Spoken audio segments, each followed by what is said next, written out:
Bonjour à tous et bienvenue sur cette nouvelle vidéo de Hacker de croissance. Donc c'est le premier hack du vendredi de l'année 2017 et aujourd'hui j'ai décidé de vous donner non pas un mais trois voire même quatre hacks différents pour augmenter votre productivité et avoir des journées plus productives, donc plus efficaces. Avant de passer à la suite de la vidéo, j'aimerais attirer ton attention une petite seconde sur notre sponsor, donc Mobilia. Si tu es média buyer ou affiliate marketer, c'est un CPA network qui propose un peu plus d'un millier d'offres CPA. Donc parmi les avantages qu'il propose, on retrouve le paiement quotidien, le support 7 jours sur 7 et des smart links auto-optimisés. Un autre truc sympa, c'est que tu peux checker la liste des offres disponibles classées par payout ou par IPC sans même avoir à t'inscrire. Donc si tu as 3 minutes, je t'invite à jeter un coup d'œil. Donc on va voir ensemble aujourd'hui, comme je vous le disais, comment démarrer la journée de la meilleure façon possible. J'ai vu que certains d'entre vous en parlent sur le sujet des résolutions de cette année. C'est un sujet auquel je me suis intéressé pas mal parce que j'ai vraiment beaucoup de mal à me réveiller le matin, à bien me réveiller de bonne humeur, etc. Donc c'est un truc que j'ai cherché à régler un petit peu et j'ai vu que c'est le cas pour pas mal de personnes. Donc plutôt que de séparer les hacks, parce que j'ai découvert pas mal de choses là ces derniers mois en expérimentant avec quelques trucs, plutôt que de les séparer dans différentes vidéos, eh bien j'ai décidé de tout donner d'un seul coup, donc vraiment faire un hack complet pour régler son début de journée en fait, pour démarrer la journée de la meilleure façon possible. Ça va de comment se réveiller à quelles étapes faire, quelles sont les premières choses à faire, donc ce qu'ils appellent le morning routine. Après s'être réveillé, qu'est-ce qu'il faut faire pour avoir une journée la plus productive possible? Donc la première chose, c'est une application, donc une application qui a littéralement changé l'état dans lequel je me trouve juste après le réveil.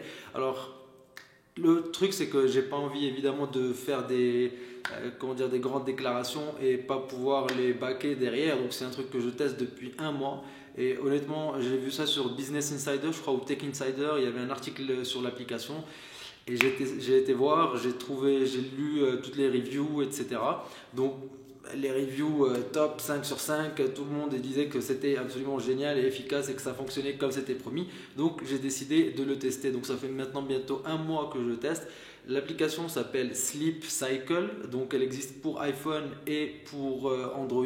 Même si sur Android j'ai checké, alors les reviews sont un peu moins bonnes, je pense que ça doit être dû au système qu'ils utilisent pour détecter votre phase de sommeil. Mais voilà, donc moi je l'ai testé sur iPhone et sur iPhone ça fonctionne merveilleusement bien. Alors Sleep Cycle, qu'est-ce que ça fait? Eh bien c'est une application qui utilise le microphone et un autre senseur de votre téléphone, de votre iPhone. Donc quand vous dormez, vous mettez l'alarme. Donc l'alarme, c'est pas à une heure précise, c'est par tranche de 30 minutes. Donc vous lui dites par exemple réveille-moi entre 8h et 8h30.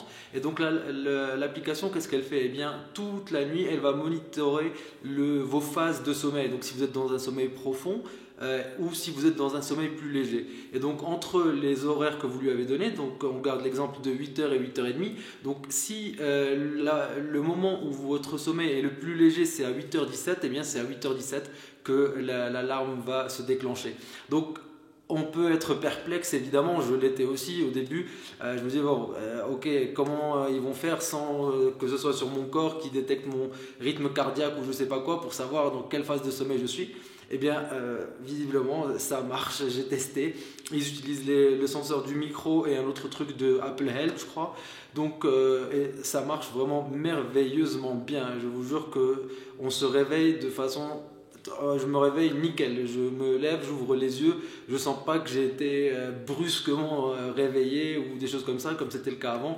J'ai même pas besoin de mettre une alarme horrible comme je faisais avant. Donc c'était les ambulances, les trucs qui gueulent dans tous les sens pour vraiment que je me réveille.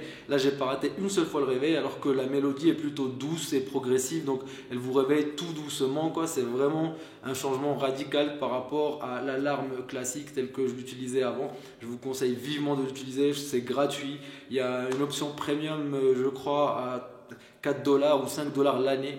Donc si vous voulez prendre ça, c'est juste pour avoir plus de statistiques, etc.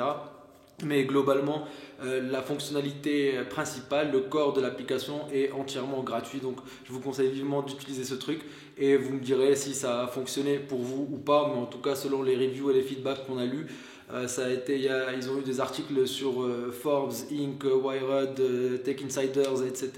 Donc tout le monde dit que ça marche, donc j'espère que ça marchera aussi pour vous. La deuxième étape, donc une fois qu'on s'est réveillé gentiment avec Sleep Cycle, eh bien, qu'est-ce que je fais maintenant? C'est qu'avant, vu que quand l'alarme sonne, on prend le téléphone à la main évidemment pour éteindre l'alarme, et le premier réflexe tout de suite après, c'est de checker ses emails ou ses réseaux sociaux ou voilà, Facebook, Twitter, peu importe, on a tous nos petits trucs quoi.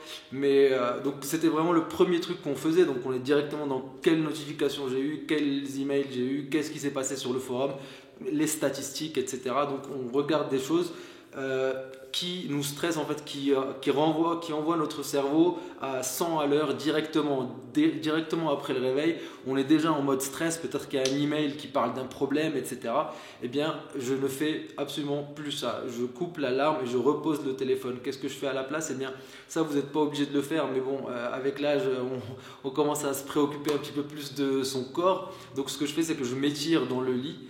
Ça, vous pouvez regarder sur YouTube, il y a des vidéos pour voir quelques exercices que vous pouvez faire. Vraiment rien de compliqué, hein. Honnêtement, voilà, c'est juste bien s'étirer, étirer un petit peu les muscles, la colonne vertébrale surtout, vu qu'on la sollicite pas mal à être assis toute la journée. Personnellement, je bouge pas des masses, je suis tout le temps sur ma chaise. Donc vraiment, ça m'aide beaucoup le matin, et surtout, eh bien, ne pas checker, donc ne pas stresser le cerveau directement après le réveil en checkant des emails ou des stats ou quelque chose qui pourrait vous stresser, et donc où il pourrait y avoir une mauvaise nouvelle ou un truc comme ça. Plutôt, étirez-vous et allez prendre votre petit déjeuner tranquillement sans penser tout de suite au boulot. Je dis pas, voilà, il va y avoir un décalage de 15 minutes, 30 minutes peut-être plus tard, vous pouvez commencer à checker vos trucs, mais juste pas tout de suite au réveil, quoi. Donc essayez de réveiller le cerveau, lui laisser le temps un petit peu de se calibrer et de se réveiller aussi. Donc voilà. Et la troisième, donc la troisième ou quatrième, parce que là il y en avait deux ensemble, eh bien c'est de programmer votre journée. On a tous des listes de tâches, donc des tâches dans le futur, on en a plein qui sont entassées. Eh bien, ce que je fais maintenant chaque matin, c'est de planifier les tâches que je vais faire ce jour-là. C'est-à-dire aller dans ma to-do list, sélectionner les tâches qui ont besoin d'être faites ce jour-là et les écrire, les poser par écrit ou de les mettre sur une autre app plus rapide, genre le Milk, Don't Forget the Milk, ou peu importe, un truc où c'est facile d'accès, et donc avoir les 5, 6, 7, 10, peu importe les nombres de tâches que vous voulez accomplir ce jour-là. Ça, ce que ça fait, c'est que ça ne vous laisse pas d'espace vide, et ça évite de procrastiner, puisque quand on a une liste de 100 tâches, eh bien, à chaque fois qu'on a envie d'être productif, qu'on a envie de faire quelque chose, eh bien, on repart sur la liste des tâches, sur la to-do list, etc. Et on regarde qu'est-ce qu'on pourrait faire, blablabla. Et tout ça, le faire 5, 6, 7 fois dans la journée, eh bien, ça prend énormément de temps. Et évidemment, on est plus susceptible de se perdre sur YouTube ou Google ou TechCrunch ou des choses comme ça. Alors qu'en écrivant la liste, en posant la liste dès le départ, eh bien, vous savez exactement ce que vous avez à faire et vous n'avez pas à réfléchir pour tout le reste de la journée. Vous savez absolument ce qu'il y a à faire. Donc voilà, j'espère que ça vous sera utile. Honnêtement, c'est vraiment ce que j'utilise, ce que je commence à faire. J'ai commencé à faire ça depuis 1 mois maintenant et c'est super efficace. C'est pas quelque chose que j'ai lu quelque part. Enfin, évidemment, je l'ai lu quelque part, mais je l'ai d'abord appliqué avant de vous en parler pour vérifier bien que je pouvais le tenir moi-même et que ça marchait vraiment. Donc, n'hésitez pas à tester cette routine le matin, donc l'application, et ne pas checker les réseaux sociaux et ses emails.